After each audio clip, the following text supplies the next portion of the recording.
Well, good afternoon. My name is Jeff Nana. I'm a managing director here at TPH and lead our new energy group. This afternoon, we're really excited to be joined by Gabriel Rio. Gabriel is president and CEO of Milestone Environmental Services. Milestone has been in the energy waste disposal business for many years, and carbon capture and sequestration is an important part of their growth strategy. So excited to have Gabriel here. I'm going to turn it over to Gabriel for a few minutes to discuss his business, and then we'll jump into some Q&A. So with that, Gabriel, it's all you. Okay, Jeff, thanks for having me. I really appreciate you guys giving me this opportunity to lay out a little bit about Milestone and talk about what we're doing both in our existing business around oilfield waste management and how that relates to carbon capture and sequestration. And then I'll talk about something that we like to call the Energy-Waste Nexus. So thrilled to be here and glad to have the chance to talk today. So one of the things that I wanted to talk about first is, we see the energy transition really as an energy waste nexus. So in our view, there would not be an energy transition if it weren't for substantial issues around waste.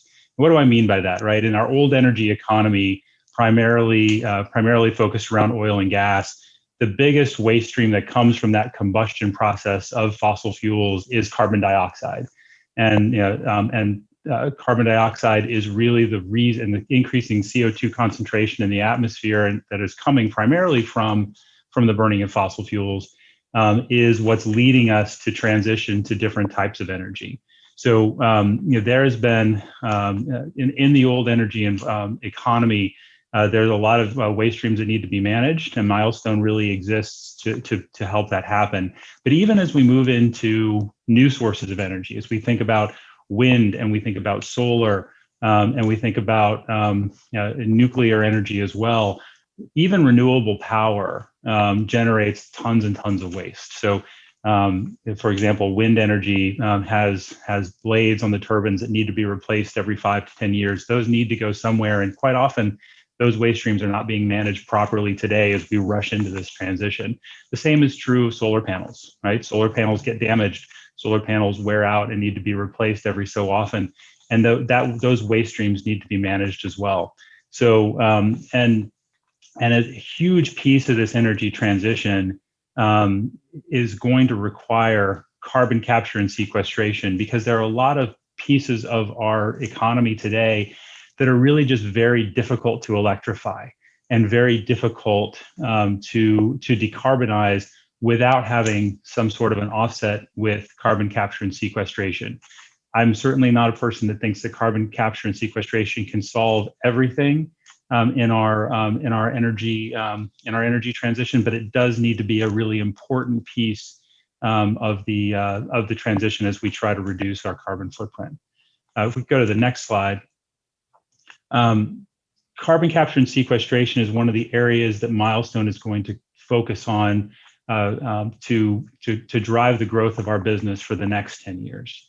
So we have been, as Jeff mentioned, we've been managing energy waste streams since we were founded in 2014. And I'll tell you a little bit more about what I mean by that, but really waste streams that are derived from the drilling, completion, and production of oil and gas. We are sequestering carbon through the process of managing those waste streams today. But as we go forward, as the world tries to move toward a net zero carbon economy, CCS is going to have to grow. And so we've seen estimates all over the map, but the ExxonMobil believes that carbon capture and sequestration is going to be a $2 trillion market in 2040. If you look at the IEA report that was just published a few weeks ago, that in my view actually drastically underestimated how much fossil fuels will still need to be used in 2050. Even that report estimated carbon capture and sequestration growing by about 200x over the next between now and 2050, which is about a 20% annual CAGR. So the growth rate and the market size for carbon capture and sequestration is immense and growing really quickly every year. There are only a few ways to really drive toward a net zero economy. right? There we can reduce our energy use, and there are certain things that we can do that all of us can do to be more efficient with our energy use. We can use lower carbon energy sources, and there are plenty of people out in the market that are focused on delivering lower carbon energy sources, nuclear, solar, and power. But where Milestone is really focused is on these last two elements on the bottom right side of that slide, reducing and eliminating direct emissions from our operations today. And that's really where we've focused over the last 7 years. And also working on taking carbon out of the environment and sequestering it back into the earth. All of these things take capital. They take substantial development and thought, and require substantial operations at an industrial scale to really make them happen. If we can move on to the next slide. I'm going to introduce you quickly to Milestone, just so you have a basis to understand who we are and why this is important to us. As I said, Milestone is a business that's been managing energy waste streams derived from the drilling, completion, and production of oil and gas since we were founded in 2014. We have focused on building infrastructure, particularly in the Eagle Ford and the Permian Basin in the state of Texas, to manage those waste streams where there just was insufficient infrastructure to manage the waste that was being generated. And so we have focused on permitting, designing, constructing, and operating infrastructure to enable best-in-class management of these waste streams for the last 7 years. We're serving the largest domestic markets for energy supply, and we are employing today the most environmentally beneficial methods for managing these waste streams on the planet. We use two processes to do that. For slurry waste streams and liquid waste streams, we have a proprietary slurry injection process. And then for solid waste streams, we believe that landfills and engineered modern landfills are the best process to be able to manage those wastes. So as we move forward and the market transitions and we see more and more energy put toward development of new energy sources and decarbonization, it is a very obvious move for us to deploy the resources and the capabilities that we've built at Milestone to locate, identify, design, permit, and construct this oil field infrastructure from building oil field waste infrastructure into carbon capture infrastructure.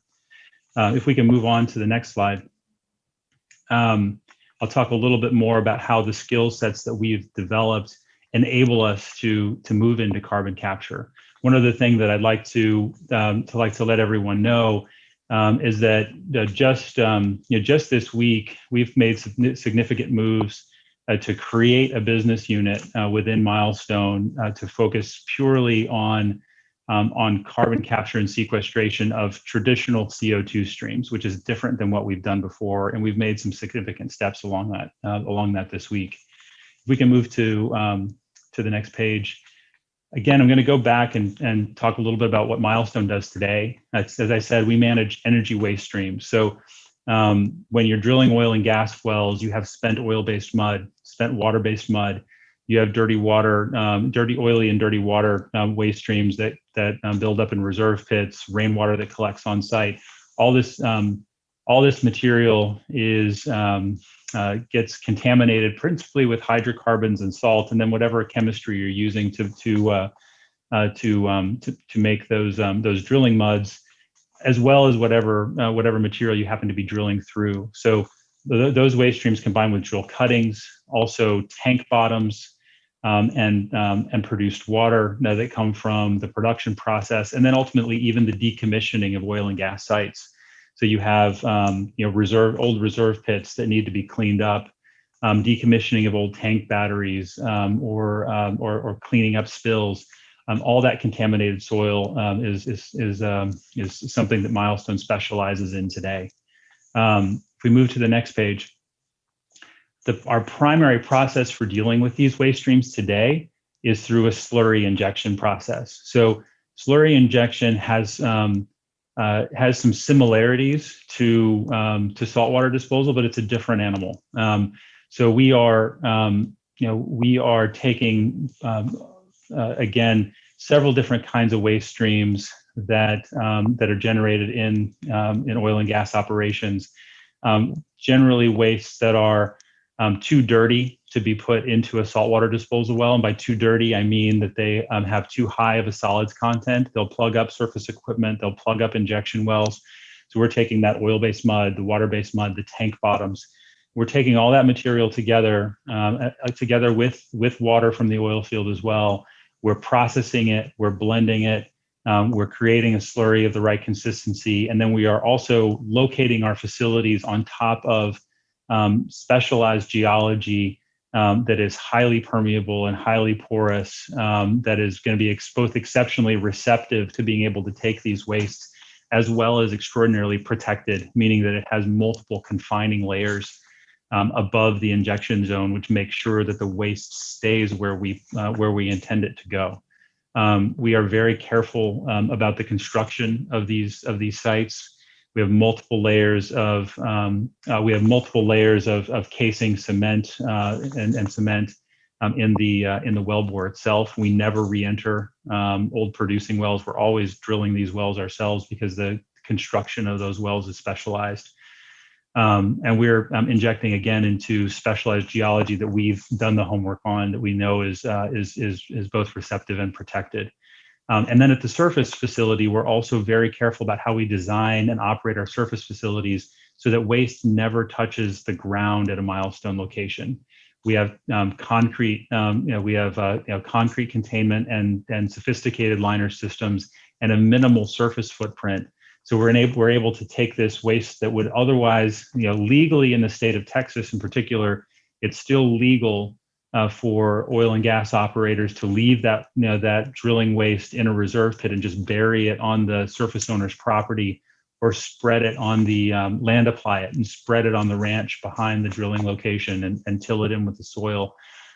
We enable them to avoid that process, and we enable them to avoid the almost guaranteed soil and groundwater contamination that can come with putting waste on the ground.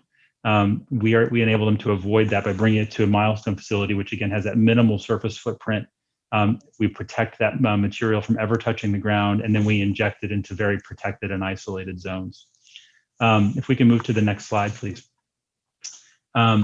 The other great benefit of our process is that we are sequestering large quantities of carbon by doing so, by taking waste hydrocarbons that are present in spent oil-based drilling fluids, that are present in tank bottoms that build up in production tanks over time, and other oily waste streams.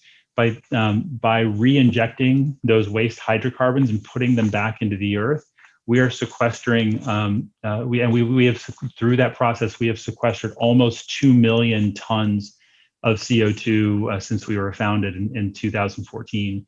We just released this week our first sustainability report, which, and we've spent the last year working with engineers and with several different engineering firms to identify and quantify and validate the assumptions that we're making to quantify that carbon that's being sequestered in the process. And in 2020, we sequestered nearly 300,000 metric tons of CO2 equivalent just through our existing oil field waste operations. In 2020, as everyone knows, was a severely depressed year in terms of oil field activity. So that number I expect to be closer to 400,000 to 500,000 tons in 2021. And by doing that, we were able to avoid emissions, help our operator customers avoid emissions of 230,000 metric tons of CO2 equivalent. That's equivalent to taking about 50,000 vehicles off the road. And so just by managing their waste in the proper way, we can help our customers that need to get rid of these oil field waste streams anyway.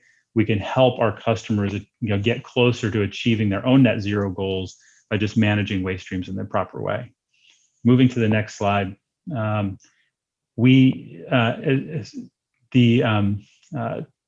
process for there's a lot of parallels in the process for slurry injection and carbon capture and sequestration, right? So in both elements, you can kind of see them side by side here on this slide. When you think about carbon capture and sequestration, you're thinking about taking the CO2 that maybe comes from the flue gas at a power plant, and then using a process to capture that CO2 and purify it. You are then moving it through a pipeline, compressing it and injecting it through Class VI injection wells for complete geologic sequestration. The slurry injection process is very similar, although the waste streams are very different. So the source of our waste streams, the source of our greenhouse gas today is the land farming emissions that are coming from mismanagement of E&P waste. And instead of injecting through Class VI injection wells, we're injecting into Class II wells, but resulting at the ultimately in the same secure geologic sequestration that you get through either path. And I'll say on both sides, you've got geological issues that are important to understand and important to get right in order to be able to permit these sites. And I will tell you that slurry injection is a more complex and geological and regulatory undertaking than the pure injection of CO2. So if we can move on to the next one. As we evaluate the core competencies that we have today and all the different stages of development of a carbon capture and sequestration project, we find that Milestone has almost all of these things today as a core competency. So we are very good at identifying the right geology, going through complex permitting processes for both surface facilities and for the injection operations themselves, and building the infrastructure on time and on budget, and operating that infrastructure is really what we've done. The only part that we don't do ourselves, and we don't have the technology to do ourselves, is to capture carbon. We are not a carbon capture technology company. There are lots of other folks that are focused on that. We really have our core competencies on the permitting, design, construction, and operation of the sequestration operations. This is a little bit about our management team. We've all been together for many years. One thing I'll announce today, it's not on this slide, is actually just this week we've hired a senior executive that will join our team as the vice president of carbon sequestration for Milestone. His name is Chris Davis. And he comes from a long career at ExxonMobil, where he worked on carbon sequestration projects for a long time. The Milestone team that you see here has all worked in different oil field waste operations for many, many years. Several of us have worked together through multiple companies as well. And we're a private equity backed company that's sponsored by Amberjack Capital Partners, which was formerly known as Intervale Capital. One of the things that we think is unique about Milestone in this value chain, when we look at the companies that are targeting carbon capture and sequestration as a business, we see a couple of different groups of companies. One, there are carbon capture technology companies that are out there that are really more tech focused and process oriented. We also see very large E&P companies like Oxy and Exxon and Shell and Chevron that are focused on building large-scale carbon capture infrastructure. Like Exxon had just announced that they were going to pursue a $100 billion CCS hub in the Gulf of Mexico. And then we've seen a couple of startup companies that are a team of people with maybe some funding to go build some smaller scale infrastructure, but without a real operating track record and not to mention the free cash flow that comes along with having an existing business. So Milestone today is a good, healthy, strong, mature business in energy waste management that can build the infrastructure and actually self-fund a lot of that construction capital through our own free cash flow, and has good access to capital through our partners. So we're one of the only firms today, I think, that can really focus on the sort of mid-scale and smaller scale carbon capture infrastructure that's needed to really make a dent in achieving net zero, and can really play a unique role in moving these projects forward.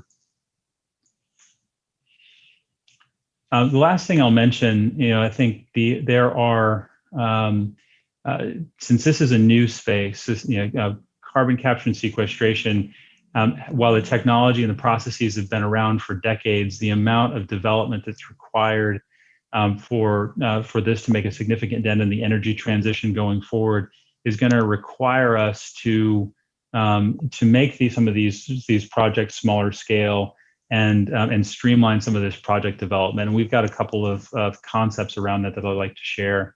On the next slide, you'll see I'm trying to draw a comparison between carbon capture and sequestration and water management. As you guys, I'm sure those of you who are focused on oil and gas in your careers know, oil and gas companies produce and have to manage higher volumes of water than they manage of oil and gas. And so, and that management of oil and of oil field wastewater would not be possible without the large networks of Class II injection wells that have proliferated across basins like the Permian Basin. In 2020, there are over 10,000 UIC Class II injection wells in the Permian Basin that are disposing of over 5.1 billion barrels of water. With the amount of CO2 that we want to sequester in order to help the world achieve a net zero economy, 26 large-scale projects around the world is not going to get you to what you need. That is not going to put away enough CO2 to meet our 2050 climate goals. I see the development of this industry as being much more akin to the development of saltwater disposal networks across the Permian Basin than I do. Than I believe that it's going to be $100 billion project that a super major is going to develop in the Gulf of Mexico. I think it's going to require both. I think it's going to require all of those. But the saltwater disposal network in the Permian Basin and across the United States wouldn't have been possible without a more streamlined regulatory process than what you see today for carbon capture. There are a few things I think that are complicating the development of and the permitting of carbon capture infrastructure today that I think can be simplified as the industry starts to mature. So if we can go to my last slide. The first issue here, and we'll just talk about these, just touch on these very briefly, but the Class 6 requirements around for permitting Class 6 injection wells involve a lot of complexities and involve the EPA in most of the to permit these wells. The EPA spends about 2,000 man hours per permit application, hasn't actually permitted Class 6 injection well successfully in many years. And so the EPA as an organization is just now learning how to go back and redo and kind of relearn how to permit these injection wells. The EPA has also been very limited in the number of Class 2 water disposal injection wells that it's permitted because the primacy for Class 2 injection wells was ceded to the states long ago. So we're a big advocate for moving Class 6 permitting from the federal level to the state level. The state of Texas, as an example, has a long history of being able to permit Class 2 injection wells efficiently and quickly. And if we can reduce that permitting timeline from 2 years plus with the EPA down to 4 to 6 months with the state of Texas, that's going to enable a lot more carbon to get into the ground and ultimately result in better in a better climate. There are also several challenges around risk management. So as this is a new market that's come up, some of the insurance questions around carbon capture are a bit unknown. So we hear questions from insurance providers about How do they underwrite this market? How do they think about the potential pollution liabilities should that carbon ever escape from its secure geologic sequestration? And there's a long term right now. There's a long term, and depending on the insurance provider, some see it as almost an infinitely long liability tail. So adding adding liability limits, whether that's at the federal level or at the state level, implementing liability limits around that is important and can be helpful for helping these projects get underwritten.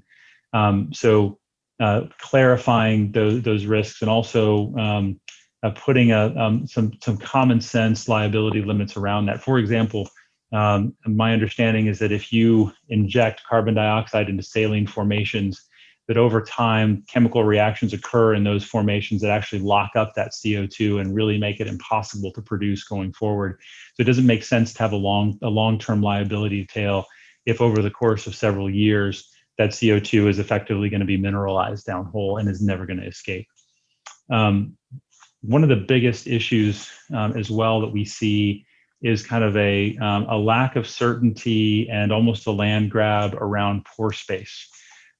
This was a new concept for us at Milestone, because for management of other waste streams, for injection of other waste streams, whether it's water or slurry injection, we have never had to consider pore space as part of the disposal equation. You have to contract with the surface owner where the surface facility is going to be built, but the state has the ability to permit you to inject wastewater or slurries into these deep saline formations without having to consider pore space rights for neighboring landowners.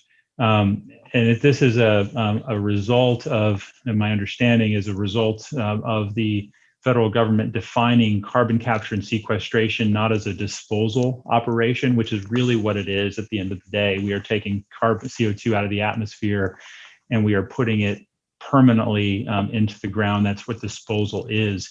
However, when these rules were written, the word storage seemed more palatable, and so when with the concept of storage, the idea of pore space and who is providing that storage comes up. So there have been movements at both the state levels to try to adjudicate those pore space rights, and we think that further clarification of those pore space issues is going to become important. So one element there is the federal categorical NEPA exclusions, so that you can utilize pore space under federal lands more easily. Well, would be one way to make that to clarify that and get that out of the way of development. And the last piece, and I think this is getting a lot of attention right now, the economic model behind carbon capture and sequestration is still in its infancy. And so there is economic uncertainty around that. The markets are immature. There is still someone who operates a natural gas plant or a gas processing facility or an ethanol facility can still emit carbon, just vent CO2 into the atmosphere for no cost whatsoever. So without some sort of federal incentive program, the economics just don't work. So 45Q tax credits play an important role there. But under $50 a ton permanent sequestration limits, there are a limited number of carbon sequestration projects that actually work with 45Q where it is today. There are some.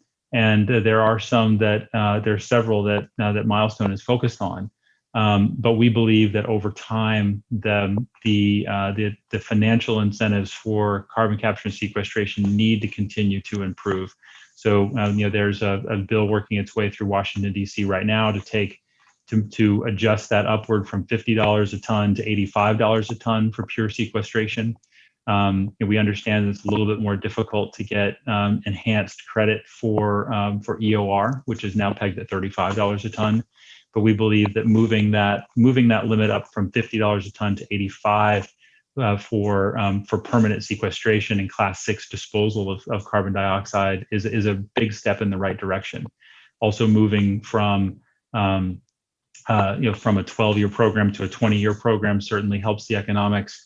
And then starting to move away from a tax credit environment and more toward a direct pay environment would really unlock a lot of private companies that are not already large public companies to be able to take advantage of those incentives. Right now, it's more difficult for smaller independent companies to take advantage of tax credits if they don't have the offsetting income.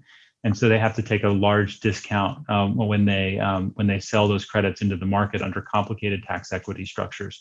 So being able to streamline that process would be extraordinarily helpful as well. So with that, Jeff, that's what I had prepared for you guys today, and I appreciate the time and happy to answer any questions you might have. Well, great, Gabriel. Appreciate it. Fantastic overview of what you guys are up to. So maybe I'll start, high level. As you think about energy is transitioning, you as the leader of your company, you're transitioning your business along with it. And I think it's probably a pretty interesting case study. And there's a lot of folks here in the audience that are, kind of in the same boat as you, as have businesses that are focused on traditional energy and are thinking about what is next. I'd be curious to just, get some background on, when did you first start thinking about, expanding into carbon capture, sequestration? I think it's been a while. I can tell just as how knowledgeable you are on the subject that you've been at it for a while. You've got some new hires, et cetera. So maybe just talk about, when you first started thinking about it, some of the big challenges maybe along the way as you're trying to pivot the business. And then also, when can we anticipate, seeing you guys announce your first project and being active in the space? This has been something that's been in the works for a long time for us, Jeff. We've always known, even in our base business around oilfield waste management, we've always known that we were sequestering a lot of carbon through our existing processes. To be honest, it wasn't something that we focused on very much because we didn't believe several years ago, we didn't believe that our customers really cared about whether or not about their greenhouse gas footprints. At the end of the day, the people who are making decisions about where they dispose of their waste streams coming from drilling oil and gas wells are company men and drilling superintendents, and maybe gets to the level of a drilling manager in the field. These are not the guys that are focused on the carbon footprints. These are the guys that are focused on their drilling AFE, getting things done quickly and safely, and trying to simplify their logistics, right? So proximity and price and service were what mattered to them. And so it's only been in the last, really the last year has been a big tipping point that we've seen with our customers as our customers have started making these net zero commitments. We were already starting to think about carbon sequestration as a business, and what are other waste streams that we can move around through pipes and pumps and injection wells. So we had already started thinking about it a little bit, but as our customers started making net zero commitments and it became clear that they needed help on figuring out how they were going to live up to these long-term commitments, we started pivoting that direction. So this is one of a couple different elements that we're working on to basically diversify the business and grow in different ways. But in the last, I would say, the last 9 months in particular, this has been probably 90% of the focus of my business development team is understanding this market better, understanding our ability to apply for 45Q tax credits under our current for our current base business has driven some of this too. And we've kind of taken this now and identified several projects, had conversations with emitters, and have started getting some traction, and felt like we had taken it as far as we could as an organization without having somebody within the company who focused on that and nothing else and could really own that process. So that's why we're excited to bring Chris on to the team to help really lead that effort and make sure that we're making progress against that every day. So it's been something we've been considering for a long time, but has been pretty much a laser focus over the last year to 9 months to a year. And then, I'm not ready to announce any projects today, but I can tell you that there are several things that we're working on, and I hope it's not too long. That's great. I think one of the things that kind of struck me was, talking about the size of the space as it relates and the capture opportunity for smaller to medium-sized projects. We all saw Exxon's big announcement that, there's a lot of these big splashy projects that are going to take, decades or more to fully evolve and build out. Whereas it feels like your solution is kind of ready here over the near to medium term. But, maybe talk about how important it is to have partners, as you approach executing the business, but also just the size of this, kind of small to medium sized projects as you think about decarbonizing the oil field and other industrial complexes. Yeah, so I think when we look at the projects that are out there, you have to start applying a lot of different filters to identify the right projects. But we see many projects out there, and I'm not talking about thousands and thousands of them. I think there's probably just under 100 that are in the right size range for where Milestone can get started. Right, they're emitting somewhere between 500,000 and 1.5 million tons of CO2 per year in a single location. Today, under 45Q tax credits, you've got to have pretty pure CO2 streams to start with, because you really can't afford under those credits to do a lot of advanced capture and purification steps under the existing tax credits.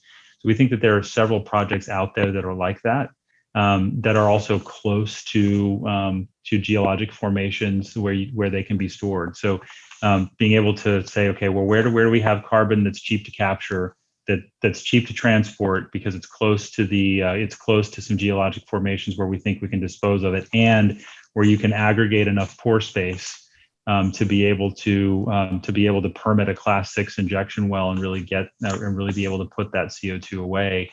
Looking through those lenses, you kind of start filtering down the opportunities that are available pretty quickly. So we see lots of opportunities though that are in the sort of $50 to $150 million capital spend range, and that's a very easy place for. That is kind of right in our sweet spot of how we can of infrastructure that we can develop with mostly free cash flow, the free cash flow of our existing business, plus a little bit of outside financing at the project level. I think there's a lot of projects out there that we can do like that are not multi-billion-dollar projects, not $10 billion or $100 billion projects. So there's things that are doable today, and then I think so for our strategy would be to do several projects of that scale early on, see if we can partner with the larger scale projects, and maybe there's a small slice of a multi-billion-dollar project that Milestone can take on and contribute to without having to own the whole thing. But then as we develop that, we step in and do a few of those smaller projects, then we can start getting bigger and bigger with those over time as the incentive structures also allow. Well, great. Well, that's exciting and appreciate it. I think we'll probably leave it there, Gabriel. There's lots of people that are talking about carbon capture and sequestration. You guys are doing it. You're right in the middle of it today. So it's awesome to see it, and really appreciate your time today. Okay. Thanks, Jeff. Appreciate the time. And thank you everybody for tuning in.